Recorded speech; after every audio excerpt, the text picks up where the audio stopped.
let's do a freehand inlay.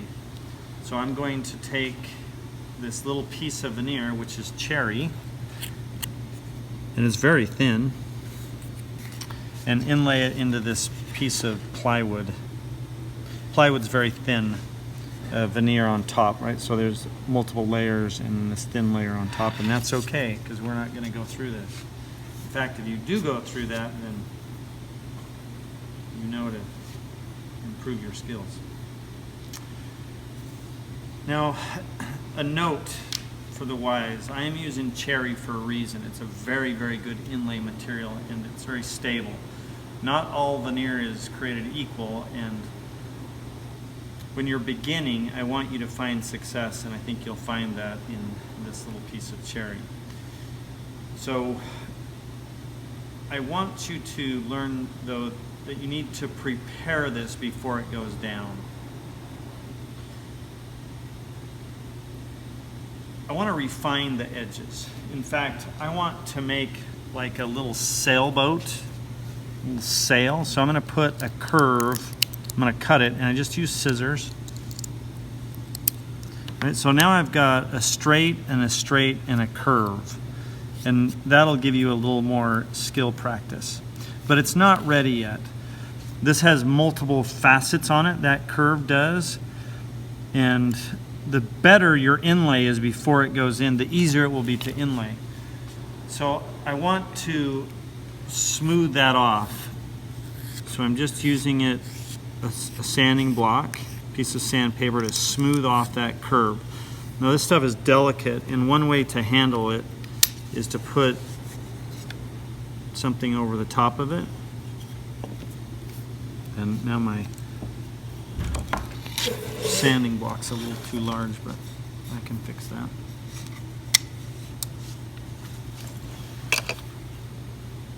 So I can hang that off the edge and give it some support so that it doesn't break while it's in my hand or something. And I'm just going to smooth off that edge so that it's smooth. Nice curve. I'm also going to flatten those edges better than they already are. Like they're a little bit So same thing. I put it on the edge of my board, take a sanding block, and make it nice and flat. There and there.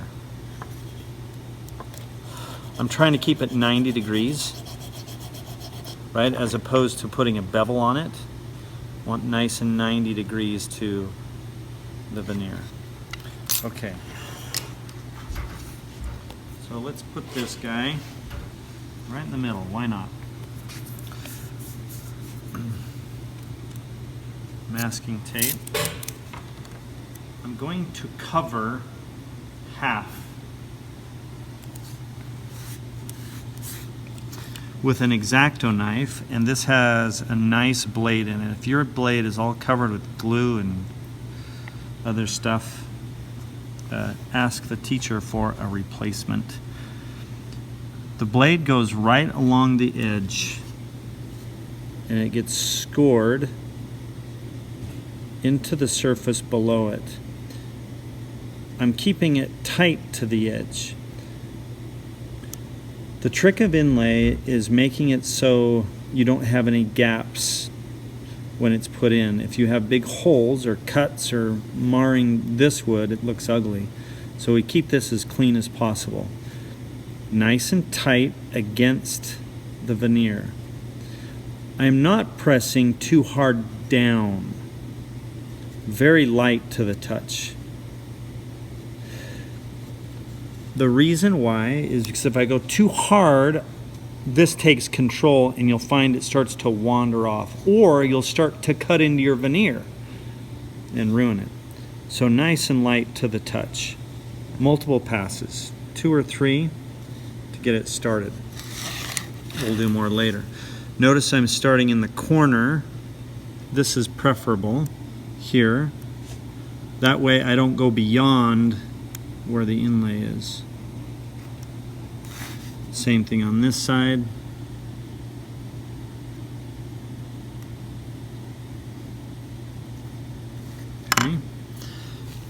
Now I'm going to do the other side. Put tape there. Remove this one. Now it hasn't shifted. So I'm tempted to work it this way, but I'm going to flip it around because I don't want to go over the inlay. I'm going to flip it around. Gentle to the touch, especially that first one. Be oh so gentle while you create that first mark in the wood. How many times did I run that? Twice? 3 times? Okay, now I'm running along the curved edge. Gentle. Stay tight to the edge.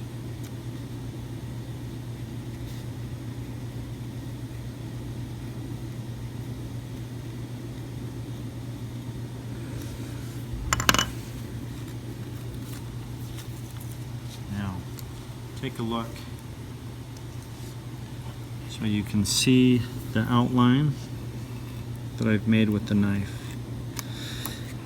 Ideally, I'm going to make those as deep as this is thick, and it's not that deep yet. So I'm going to run a couple more. Same thing, I'm going to go light passes, multiple light passes as opposed to 1 or 2 deep passes, because the risk of going off of the cut are great when you start pressing really hard. So nice and light. And you can see how I can see how it looks deeper. Now the curve.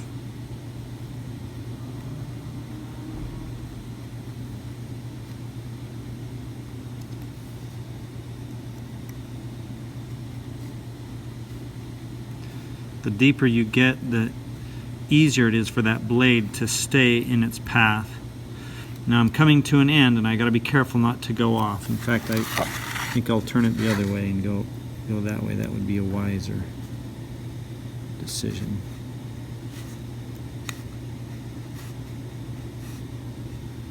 Okay, now my last line here.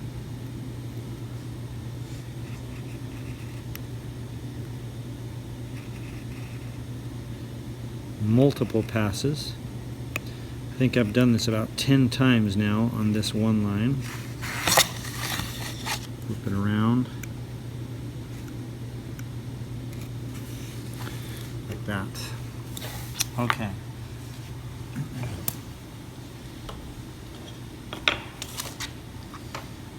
This is a Dremel tool, and it's a little router.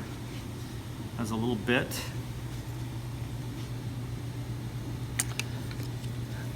This is what we're going to use to remove the majority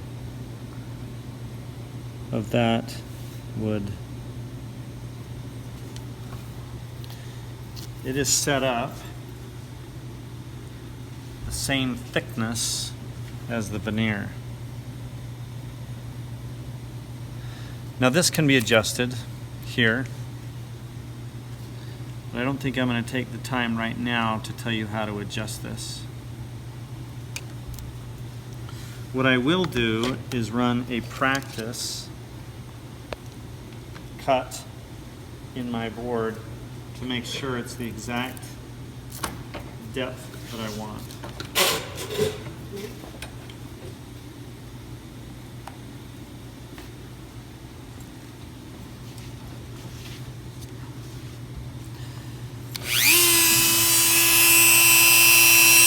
So I'm starting off the wood. There's the base. Notice where I've got my fingers. I'm holding on to the 2 posts.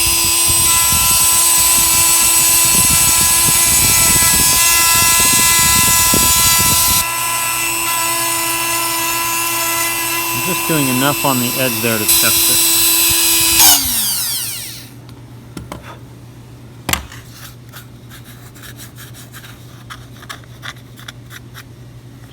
Clean off those little burrs. Maybe I should have done it along the grain. Well, maybe next time. And so now I put it right there, and you judge it by feel. it's not right, I'm going to adjust that bit so that it goes higher or lower. And it wants to be right on.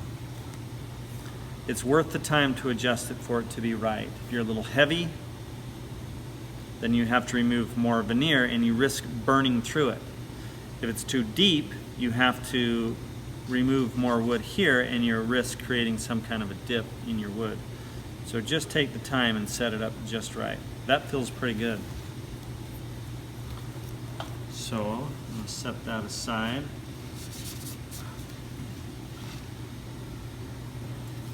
Now I'm going to start it and drop it in. And I'm going to clean out all of this material. Be careful not to get to the line. I want to avoid the line. I want to get close to it, but I don't want to go all the way to it. If I do, I'll likely go over the line and then I'm going to create a hole. So I'm staying inside. Starting the Dremel.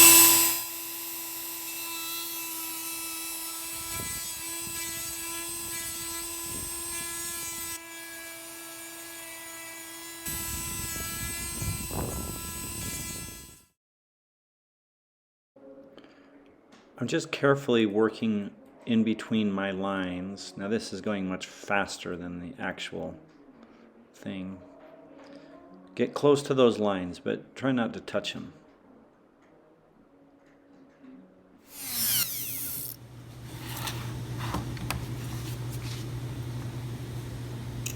Okay, so I still have some more work to do.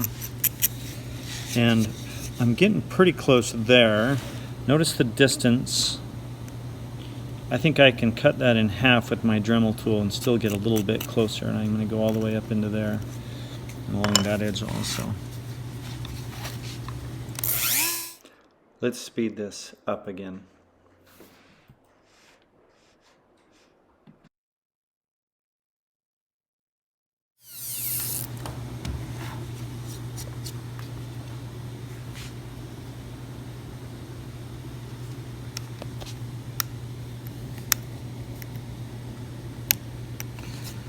Not quite close enough, so I need to do another.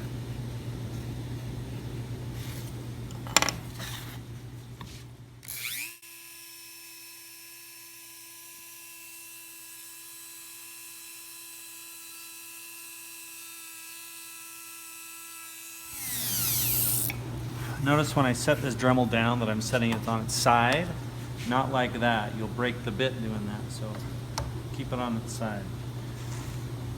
Okay, so I'm pretty close now to the edge, and the final amount is going to be taken off with the knife. See how I can just break it off of there?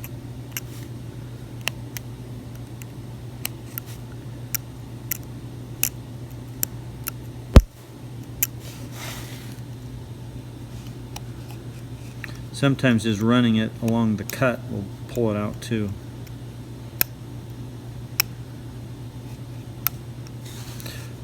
I can also undercut it slightly like this.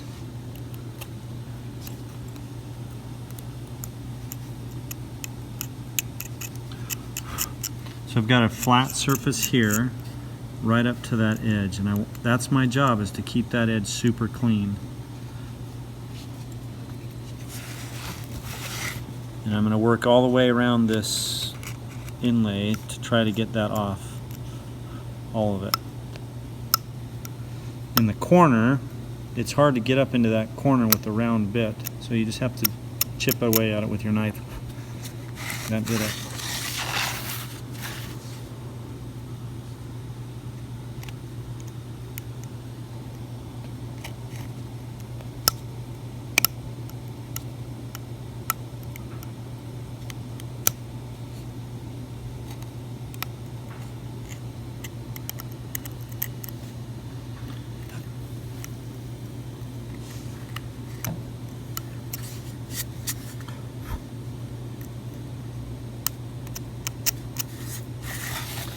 Last corner.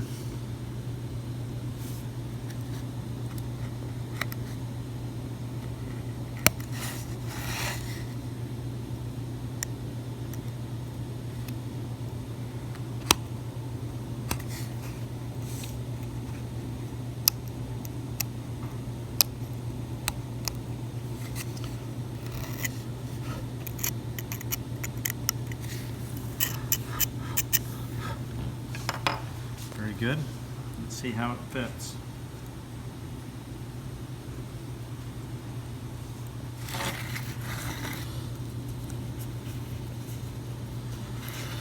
I've got a little bit right there that I see that I still need to remove. So see how I'm just putting it on and I'm tracing it? It's just a little bit right there.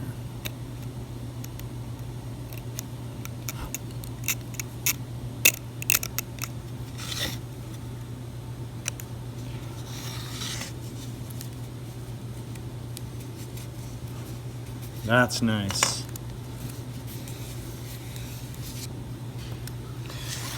Okay, feels pretty good. Now we need a caul.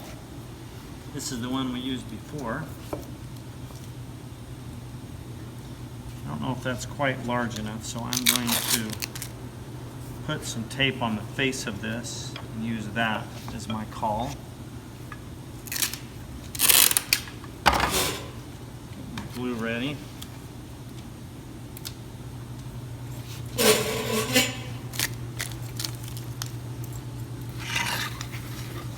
So my plan is to apply glue,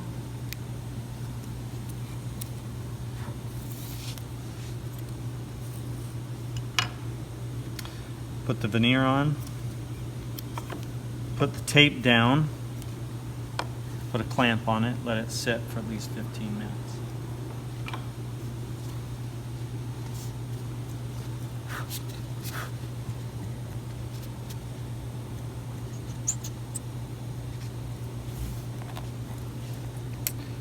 Now I can overdo it with my glue. Make sure to get it, so don't put too much on is what I'm saying, but you got to cover everything and especially get it into the corners like that. And I'm laying that in place. And the butt end of this knife is really good for this. Just poke it in like that so that it finds its place. Tape's on there so it won't stick. Forget to put tape on there, you'll have a caul glued to an inlay. Put that clamp right above it.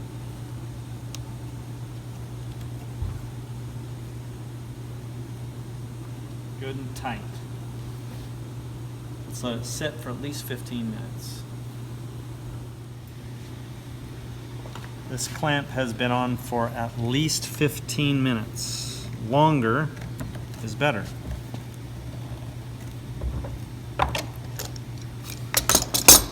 Didn't stick, right? Because I've got my packaging tape on there. I have some glue residue that I need to clean off.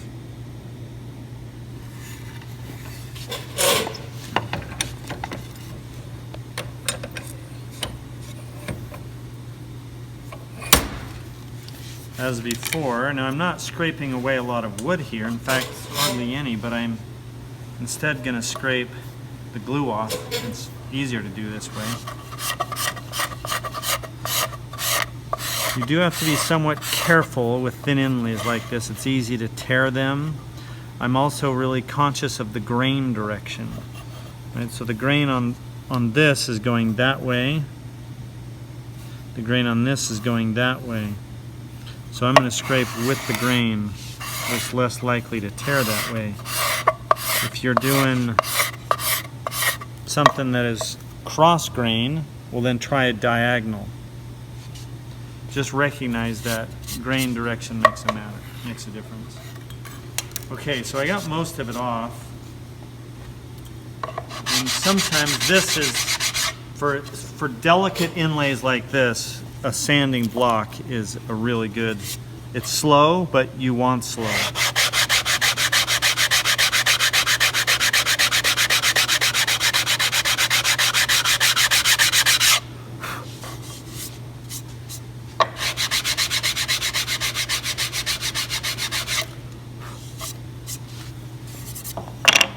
I'm gonna blow that off.